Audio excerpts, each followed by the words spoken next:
ओशो समकालीन लोगों के लिए ध्यान, जागरूकता, चेतना उपलब्ध कराने में एक क्रांति का प्रतिनिधित्व करते हैं और उस सरल प्रस्ताव का भी जो स्वयं के जीवन के बदलाव के लिए है। उनकी समझ है कि यदि आधुनिक पीढ़ी मौन में बैठने की कोशिश करेगी तो उन्हें अपने भीतर का पागलपन दिखाई पड़ेगा। उनकी इस बात की पुष्टि कई वैज्ञानिक अध्ययन में हुई है, जिनमें लोगों के मौन शिविर जैसी जगहों में जाने से होने वाले बुरे असर को देखा गया है। ओशो यह भी कहते हैं कि अगर लोग विक्षिप्त नहीं हो रहे तो केवल इसलिए कि वे पूरी ईमानदारी से मौन में नहीं बैठते।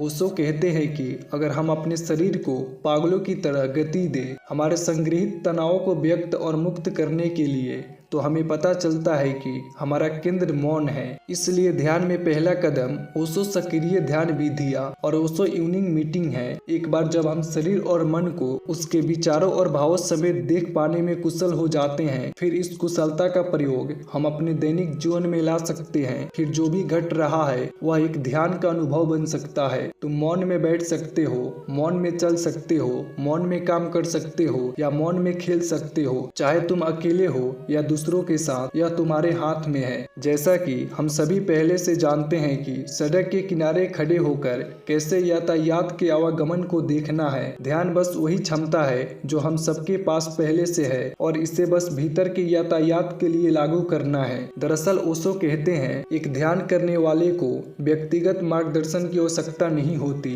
इसके विपरीत ध्यानी को केवल एक चीज की आवश्यकता होती है, ध्यान का वातावरण। उसे दूसरे ध्यानियों की जरूरत है, उसे अन्य ध्यानी से घिरा होना चाहिए, क्योंकि जो कुछ भी हमारे भीतर घटित हो रहा है वह केवल हमारे भीतर ही नहीं हो रहा, उसका असर हमारे आसपास के लोगों पर भी पड़ता है। इस परिसर में लोग ध्यान के अलग अलग चरणों पर है। इन लोगों के साथ ध्यान करना, बस इनके साथ मौन में बैठना और तुम खींचते ही चले जाओगे अधिक और अधिक अपनी आंतरिक संभावना की ओर। बिल्कुल ऐसा ही वातावरण आपको मिलेगा ओशो इंटरनेशनल मेडिटेशन रिसोर्ट में। और यदि आपको लगता है कि किन्हीं व्यक्तिगत मानसिक मुद्दों के कारण आप अटके हुए हैं जो आपके ध्यान में बाधा खड़ी करते हैं, तो उनसे निपटने में सहायता के लिए यहाँ ओशो मल्टी सिटी में कोर्सेस, सेशंस और क्लासेस उपलब्ध है।